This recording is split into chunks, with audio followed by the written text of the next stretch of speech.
Whether it's school, work, kids, or your million item long to-do list, if you're like me, you're forever catching up on manga. In today's episode of Catching Up on Manga, we'll be looking at volumes 27 and 28 of Black Clover.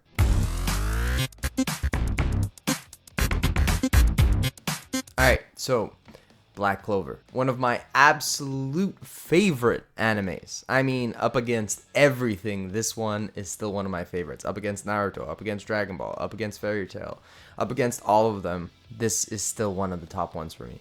The pacing of the story meets incredible action, meets incredible plot twists. I can't get enough of it. So, after years of waiting for the anime to return with no avail, and I mean years, I said enough is enough. And I went out and I bought every single volume of the manga that was out post the anime. And then of course, 2 days later, after purchasing all of them, they announced that the anime is coming back. Yeah.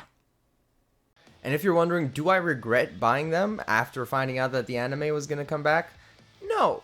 It has been amazing diving back into the world of Black Clover, and honestly, I still can't wait for the anime to do the manga justice. So, why not dive into what I love most about all of these types of geekeries, which is story. And honestly, reading the manga reminded me of why I love Black Clover in the first place. Even just on the pages, it was coming to life. And literally, when I mean every single volume of this manga gave me goosebumps, I am not exaggerating. The energy, the underdog drive, the chaos meets heart. This manga has it all, and while obviously with a score, with crazy animations, animated battle sequences, it's even greater.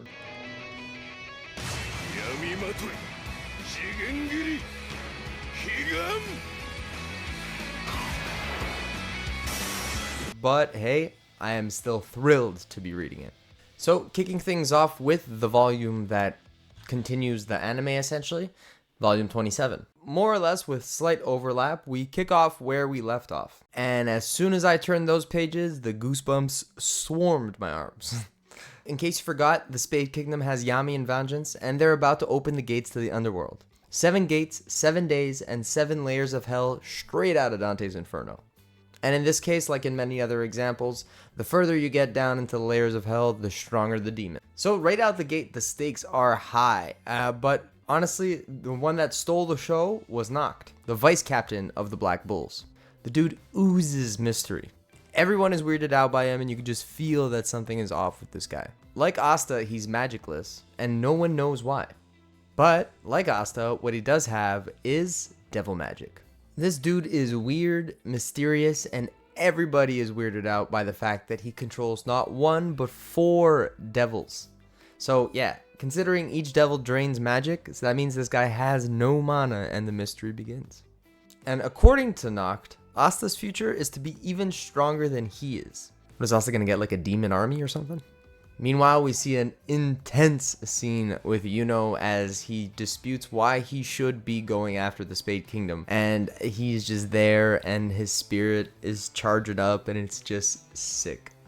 And in case you forgot as well, we're reminded that Yuno is the rightful heir to the Spade Kingdom. So he has a lot to prove.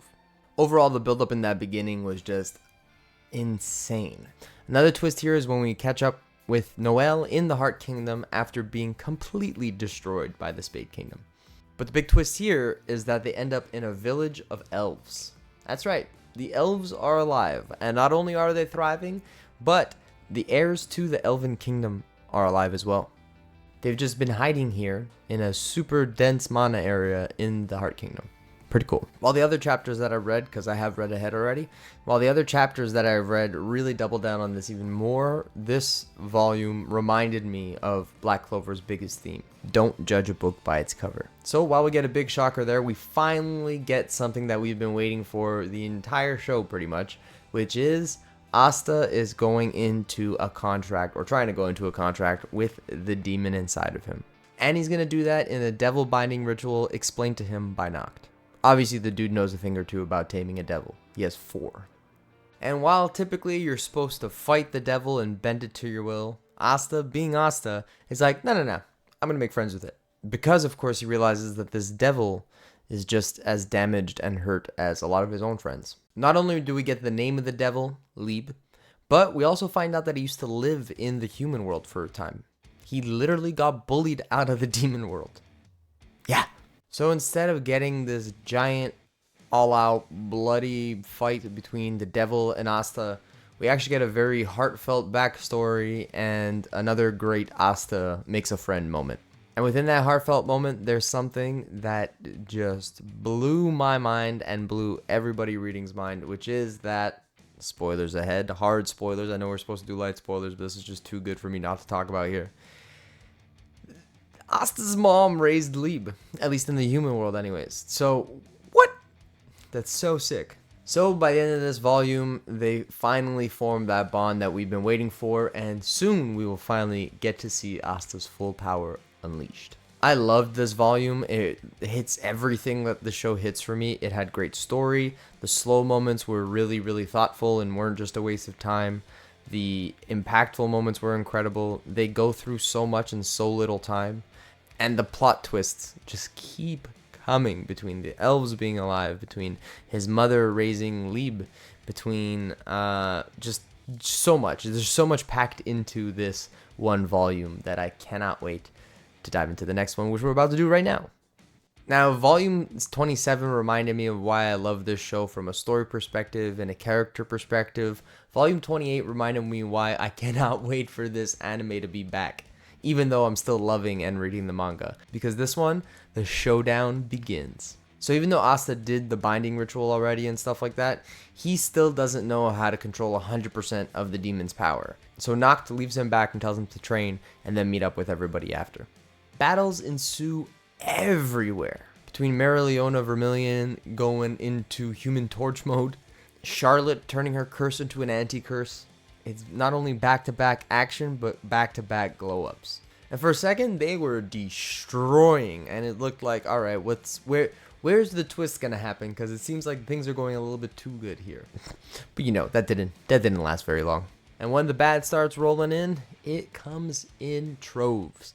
First, they find out that not only do they have to deal with the Dark Triad, but now they got to deal with some mad scientist doctor from the Diamond Kingdom. His main task is to speed up the process of opening the gates, meaning those 7 days I was talking to you about before, yeah, that's not the case anymore. And while Noct had everything mapped out for them being an undercover agent in the Spade Kingdom for so long, he did not expect this mad scientist dude to pull up. What's crazy is that while it's going to take all 7 layers to open up to unleash pure hell, it just takes one gate to open up to unleash 100% of the devil's powers in the Dark Triad and that mad scientist dude. Guess what? That one gate opens up and all hell breaks loose. Sorry, I guess not all of hell, only one layer, but you get my point. And in like 3 pages, it goes from we are killing this to we are getting slaughtered.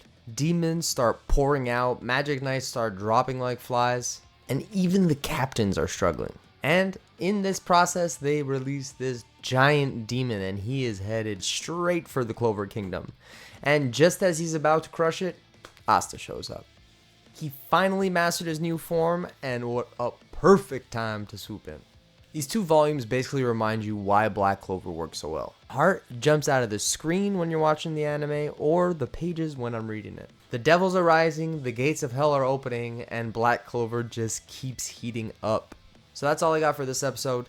Next episode, we're going to be diving into volumes 29 and 30, and if you thought things got crazy here, whew, it gets wild in 29 and 30. So stay tuned. It's going to be out in 2 weeks. So hit that like, hit that subscribe, and always keep it geeky.